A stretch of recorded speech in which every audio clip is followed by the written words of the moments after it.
Fortaleza de Santa Cruz é uma máquina do tempo, é uma sala de aula a céu aberto, onde nós conseguimos contar praticamente toda a história do nosso país.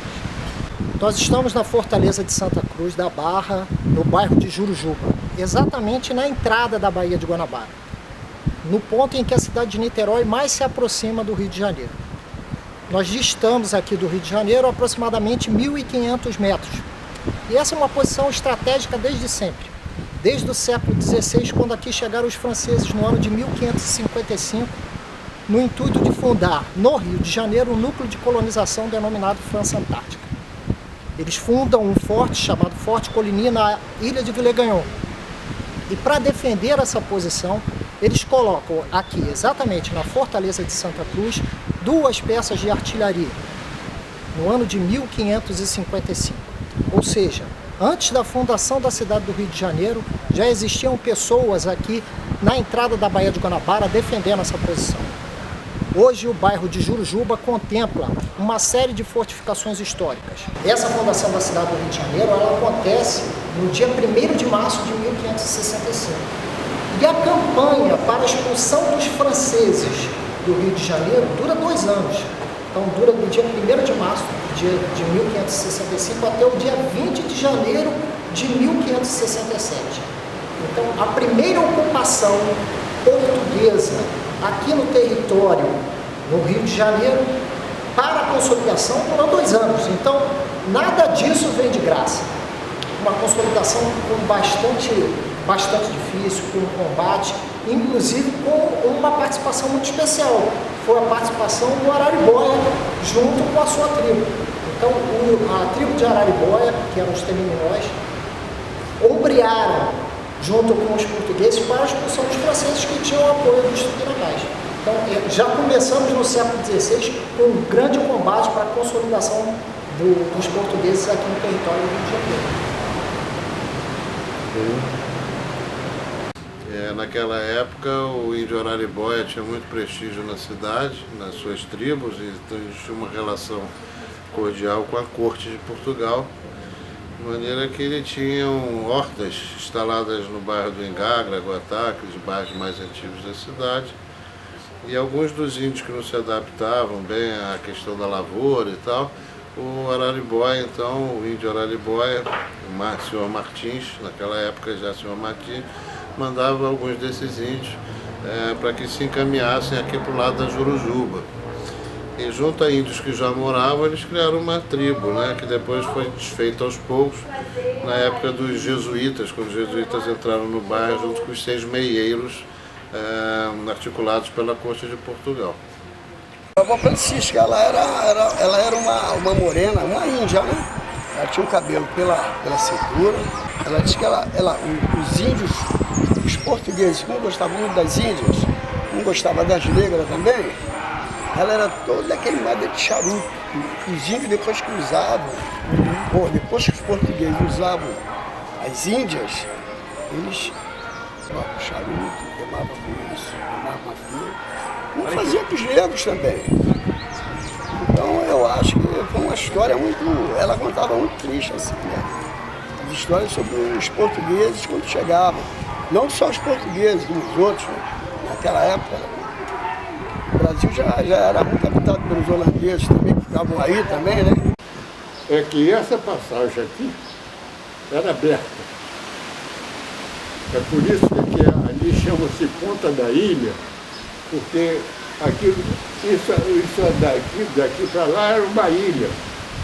Mas aqui dentro de Jurujuba existia, além da Atlantica, mais 2 fábricas, a Ribeiro, Conserva Ribeiro e a Santa Ilha. Né? Então, as fábricas ali em si foram bem e foram mal ao mesmo tempo, porque elas geram muito emprego para a comunidade, mas também agrediu muito o meio ambiente, como acabou a poluição, né? Acabou muito com as praias ao redor das fábricas. Algumas expressões que utilizamos na caserna, na vida cotidiana do quartel, são expressões utilizadas até hoje pela população. Por exemplo, o tiro saiu pela culatra é uma expressão dos primeiros tiros utilizados quando os canhões tiveram uma evolução, onde você colocava munição, você colocava pólvora e depois fechava um dispositivo que era chamado culatra. Os primeiros tiros não saíram muito certo, aí vem a expressão o tiro saiu pela culatra. Outra expressão muito utilizada é o termo forçar a barra. Esse termo tem origem lá no século XVIII, com a invasão de René do Guetulan, pois a entrada da Baía de Guanabara era defendida pelas fortificações e do Guetulan consegue forçar a barra e invadir o Rio de Janeiro. Desde então, essa expressão é amplamente utilizada quando alguma pessoa tenta exatamente forçar uma barra para uma situação cuja qual ela não tem permissão para isso. Uma história interessantíssima que nós contamos aqui é que a guarnição era toda obrigada a assistir à missa. Nesse momento, todos estavam aqui, quem guarnecia a Fortaleza de Santa Cruz era o padre. Então o padre se colocava de costas para a assistência, de frente para a imagem, rezando a missa, e fazia uma vigilância da entrada da Baía de Guanabara exatamente numa janela que tem aqui. Todas as vezes que ele avistava uma embarcação forçando a barra, ele dava ordem de alerta aos soldados que guarneciam os seus postos. Dizem então que o ditado, um olho no padre e o outro na missa, teria saído aqui da Capela de Santa Bárbara.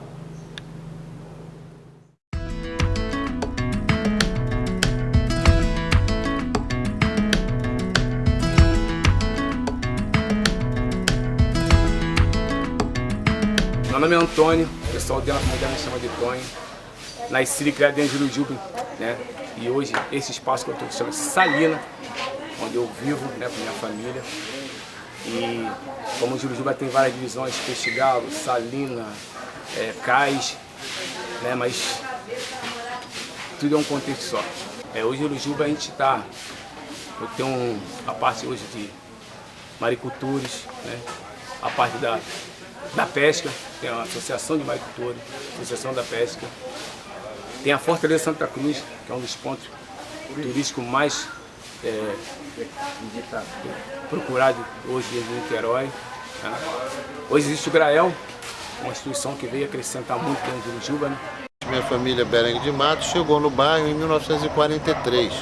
Meu avô Jorge Matos, um empresário, comprou as terras que se chama hoje Morro do Morcego e assim nós começamos a frequentar o bairro. Essas terras existem até hoje e é da família até hoje. Nós tentamos conservar e manter as características ambientais dessa terra. Então, na verdade, Jurujuba é um mosaico.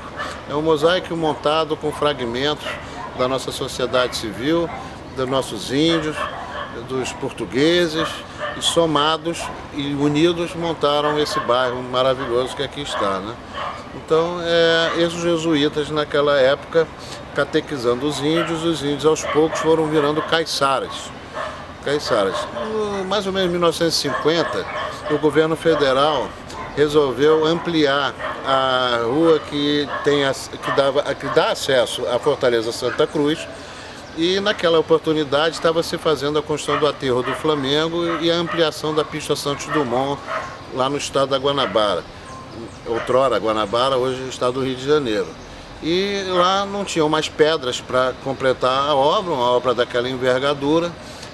Então se olhou o Morro do Morcego e se viu que era um granito muito interessante e de quantidade suficiente para terminar essa demanda.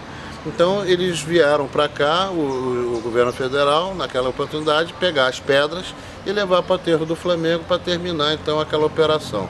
E assim foi feito. Como nós não tínhamos mão de obra em quantidade especializada em pedra, se importou de Minas Gerais quase 4.000 mineiros que vieram para trabalhar nesse desafio. Nesse campo de futebol do Flamenguinho, que hoje o Flamenguinho de Jurujuba hoje já não tem mais esse nome, toda a comunidade usa esse campo. Então eu moro aqui há 65 anos. Moro ali naquele trechinho ali há 65 anos, não saí dali. E eu me formei no Grupo Escolar Fernando Magalhães, depois me formei em técnico contabilidade na Escola Comercial Lara Vilela. E aqui eu vivi a minha juventude, compositor desde 1986. Inclusive eu sou um dos maiores ganhadores de samba enredo da Acadêmico Cubango. Eu tenho 10 sambas ganhos lá. E esse ano, 2014, eu fui vencedor do samba. E esse ano, novamente, para 2015, também eu sou autor do samba enredo da Acadêmico Cubango. em 10 de janeiro de 2002. Começamos numa roda de amigos, tinha mais ou menos 15, 16 pessoas, num bar lá em cima no alto do morro, onde nós se juntamos e fizemos um bloco do pagodão. A ideia era o quê? A gente sair no dia do carnaval tocando pagode. Mas a coisa tomou uma proporção tão grande que daí em diante nós criamos uma agremiação, que se chama Grêmio Recreativo Bloco Carnavalesco União Jurujuba. Então veio um convite para nós se apresentarmos lá na Rua da Conceição, como bloco. E nesse ano conseguimos levar, nesse ano de 2006, conseguimos levar 300 pessoas. E o enredo foi: vai para frente, vai para trás, o povo tem que se unir. Se falar mal de Jurujuba, está falando mal de mim. Fomos contemplados com o primeiro lugar. Depois achamos que a ideia era boa, continuamos. Em 2007 voltamos. Aí já fomos com outro enredo. Uma história que aconteceu há muitos anos aqui, há mais de 25 anos. E fomos com um enredo: roubaram o meu galo para comer no carnaval. Foi a história de um senhor que tinha um galo muito bom de briga. Então os donos dos outros galos que perdiam para ele tinham que dar um jeito naquele galo. O que eles fizeram? Apanharam o galo dele de madrugada, depois que ele saiu a pescar, fizeram uma panelada, ainda chamaram ele para comer do galo. E daí estamos até hoje. Lembra? Esse ano o desfile aqui pela Orla mesmo, pretendemos voltando que vem para Niterói, um enredo, que é um senhor daqui, que é o Remo Torto. O nome dele é Antônio, chamamos ele de Toninho Remo Torto, e hoje é homenagem a ele. E o restante é fazer igual o povo do samba sempre fala no final: o couro vai comer. Lembrando também que, para muitas das pessoas que não sabem, quem era Ismael Silva? Ismael Silva, fundador da primeira escola de samba do mundo. Em 1938 ele fundou a Deixa Falar, e logo depois ela recebeu outro nome, a Estácio de Sá, que hoje é o Grêmio Recreativo Escola de Samba Estácio de Sá. E Ismael Silva, para quem não sabe, morador de Jurujuba, saiu daqui aos 3 anos de idade com a família dele, porque era muito difícil as coisas aqui, e a família da mãe dele já morava no Estácio. E o pai dele era de Jurujuba, trabalhava de motorneiro. Mas logo depois aconteceu um acidente com ele faleceu, aí a mãe dele teve que levar ele para o Estácio. Mas em qualquer obra que ele fez até hoje, disco, depoimento, ele fala: meu nome é Ismael Silva, nasci em Jurujuba e sou fundador da primeira escola de samba do mundo. Sou nascida e criada aqui, meus pais, meus avós, todos foram criados aqui. Essa igreja, ela já tem quase 400 anos. E teve uma época que ela caiu todo o telhado e virou eles diziam até que era lixo, né? Colocavam lixo, faziam as necessidades aqui na igreja. Aí um belo dia, uma turma, junto com o major da época do quartel, fizeram uma reunião junto com o padre e resolveram, com o povo, levantar a igreja, colocar telhados na igreja, e estamos até hoje. A Capela de Santa Bárbara é a segunda capela mais antiga da cidade de Niterói. A pedra fundamental dela é do ano de 1612. E uma capela com mais de 400 anos de idade é cercada por uma série de lendas. Uma das lendas da nossa capela faz alusão à própria imagem de Santa Bárbara. O primeiro nome da capela foi a oratória Nossa Senhora da Guia, Nossa Senhora dos Navegantes. E essa imagem que está aqui de Santa Bárbara, reza a lenda que ela teria o destino do Forte Santa Cruz, onde fica a igreja de Santa Cruz dos Militares, ali no centro do Rio de Janeiro, na rua 1º de Março. Pela similaridade dos nomes, Forte de Santa Cruz e Fortaleza de Santa Cruz da Barra, essa imagem teria sido trazida para cá por engano. E todas as vezes que tentavam levar essa imagem para o seu local de destino, o mar ficava revolto e o céu ficava encapelado e eles não conseguiam cumprir a missão. Ou seja, Santa Bárbara decidiu ficar aqui na igreja e na fortaleza de Santa Cruz da Barra. E passou a ser a padroeira da nossa igreja. Isso desde idos do século XVIII. E a historinha dessa capela é que ela foi fundada no século XIX, né, pelos carmelitas, né, que vinham muito para cá, né, os padres. E aí, tanto a comunidade acolhiam eles, que eles resolveram doar essa capelinha aqui de São Pedro para a comunidade. Né? Não é essa estrutura de alvenarias, a antiga dela só tem o altar, né, ali no fundo, era uma capelinha de madeira, não existia esse calçadão aqui, a igreja era próxima à praia, né? E depois, em 45, surgiu essa igreja aqui, a doação de Dona Linda de Castro, a dona do ex-cassino de Caraí, né, que ela frequentava aqui a igreja, que ela era membro do apostolado de oração. Aí ela doou essa capela para a gente em alvenaria. Né? E aí as festividades começaram a acontecer na nossa comunidade. Né? Em 1901 surgiu a primeira procissão, a primeira festa de São Pedro. Né? Que esse ano a gente já está fazendo 114 anos de festa de São Pedro. E em 1923 surgiu a primeira procissão marítima, né? Que não é como está hoje, né? Mas eram barquinhos ainda a remo, né? Só tinha um que era a motor, que era o do comandante, o apelido dele, Aragão e Hernani. Né? Eles, devido a, não foi a pesca de peixe em si, foi de camarão, né? Que eles pescavam camarão. Então, para agradecer essa grande pescaria que eles fizeram essa procissão no dia de São Pedro. Né? Fizeram somente aqui na Enseada, o pessoal a remo e o barquinho dele conduzindo a imagem de São Pedro. Né? E isso se tornou um marco para a gente, que desde aí a festa não parou mais. Né? Então a gente já faz essa festividade há 114 e 92 anos de procissão marítima. Né? Então uma coisa que já não é mais da nossa comunidade, não é mais da cidade de Niterói, ela já é do estado praticamente. Né? E se a gente vê aqui durante o dia da festividade, vem gente de outros estados também visitar a nossa igrejinha. Então é uma coisa que a gente fica muito assim, maravilhada de saber como as pessoas têm essa devoção por São Pedro. A minha família mesmo chegou aqui na época que fizeram essa estrada e o forte aquela estrada lá que vai para o Ibuí.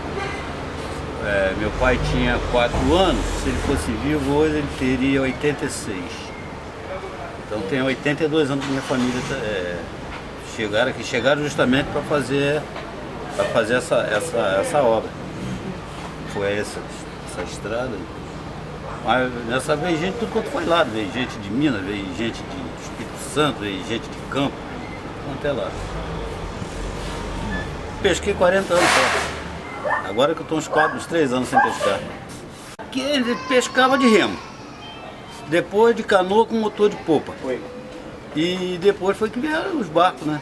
O pessoal aqui mesmo, a pesca mesmo daqui, agora que fica muito tempo no mar. Mas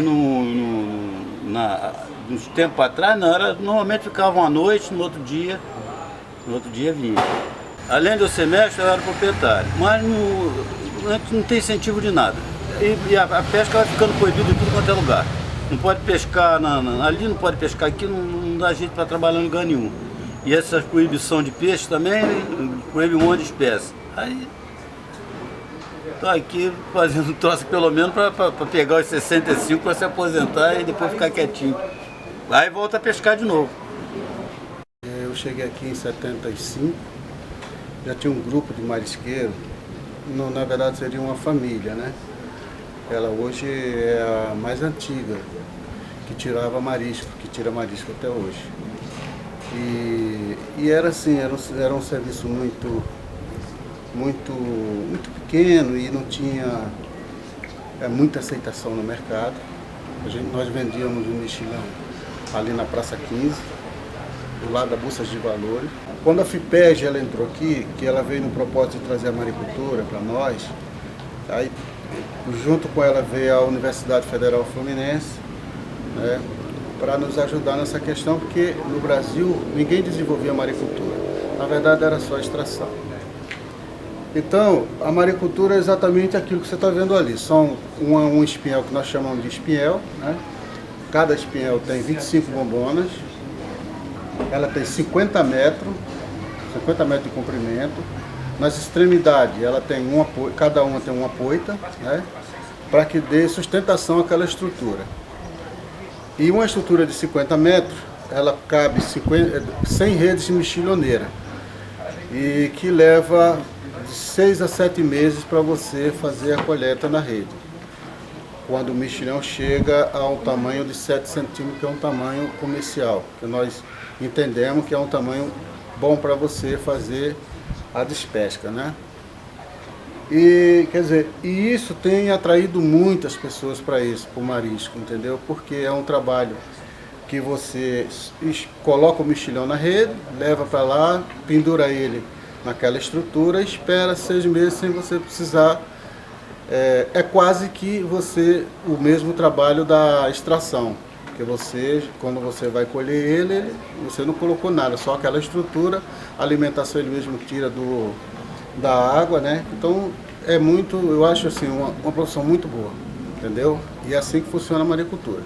Comecei cedo, ajudando meu pai, com 12 anos a gente começamos já ajudando, e isso aqui meu pai sustentou primeiro os filhos, eu já estou sustentando meus filhos, e é um trabalho que a gente vem levando, né? E Deus queira que meus filhos não entrem nesse mesmo caminho não, né? Eles estudem, se formem e saiam dessa vida, mas eu não tenho nada que reclamar não. É uma profissão que eu até gosto de fazer. Agora, antigamente não tinha maricultura, que agora a gente tira a semente das pedras e coloca nas redes, coloca nos espinhéis, aí planta, com 6 meses a gente colhemos. Já colhemos já no tamanho certo, tamanho bonito, mas a vida do maricultor não é ruim não. A gente espera que melhore, né? Cada dia mais, né? O governo dê uma melhorada pra gente aí, dê aí condições melhores de verba, pra gente poder cada dia melhorar, né? Antigamente não tinha essa saída toda que tem agora.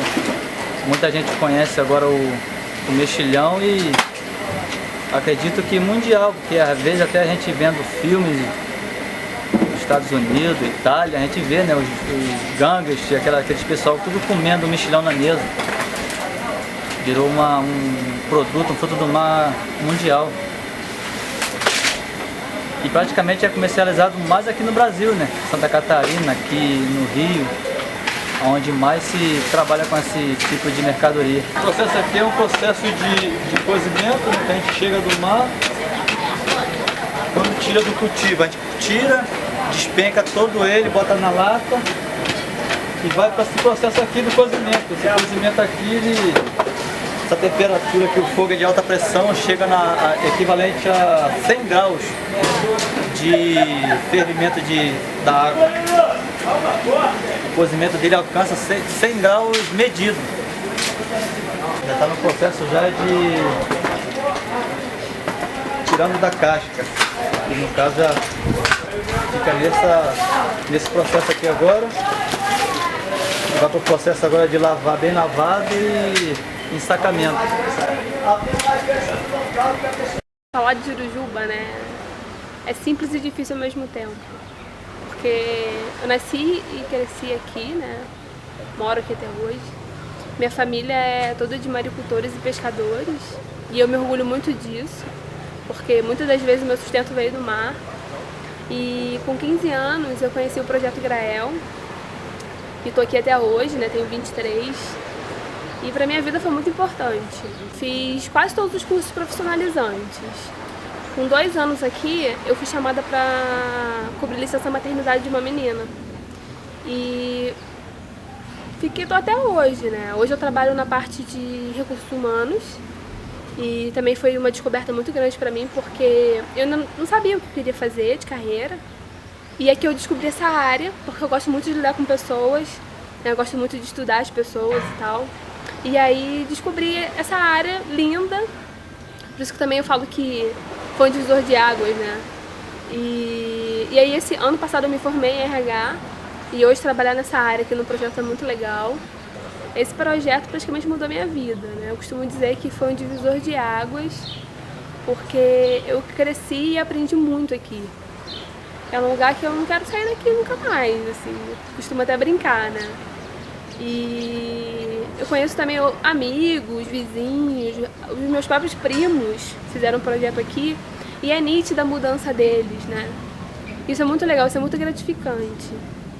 E eu espero que continue mudando a vida dos moradores de Jurujuba e do pessoal de fora, né, que vem de fora pra cá, porque assim como mudou a minha vida, tenho certeza que vai mudar de muitas outras pessoas. Foi uma creche em 1988, que a finalidade era colocar as crianças para as mães poderem trabalhar fora. Jurujuba é um pouco um bairro meio um pouco atrasado, meio parado, o chão era chão batido, nós tínhamos deficiência de água, luz, telefone, nós tínhamos muita deficiência de médico, então nós não tínhamos nada disso.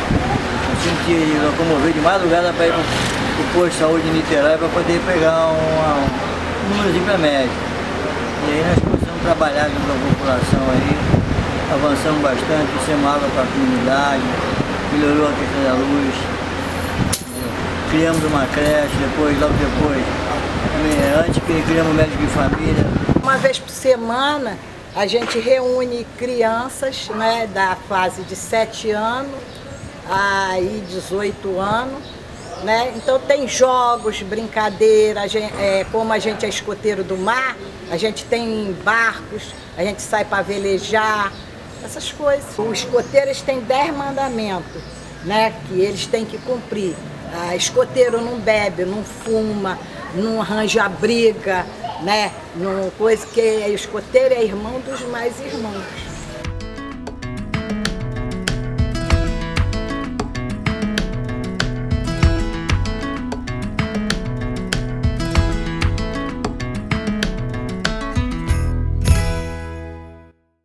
Tentando trazer projetos, tentando melhorar um pouco a vida social em si da comunidade, trazendo saneamento, né? Pavimentação, fazendo a comunidade, a gente tem um pouco mais, nós sentimos um pouco mais, né? Por causa de dignidade para estar morando na comunidade, né? Essa é a nossa busca, é a nossa luta, buscando parcerias, né? Evidentemente, com outras pessoas também que possam nos ajudar também dentro desse processo.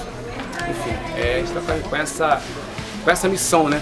De tentar melhorar um pouco a vida das pessoas que convivem comigo. O que eu posso dizer é que eu amo essa comunidade, a comunidade aqui é um paraíso. Evita, porque esse lugar aqui me encanta, sabe? Eu amo esse lugar, eu amo as pessoas que moram aqui, eu amo esse mar, por mais que ele não seja tão limpo, sabe? Eu amo essa coisa do pescador, essa coisa do marisco, sabe?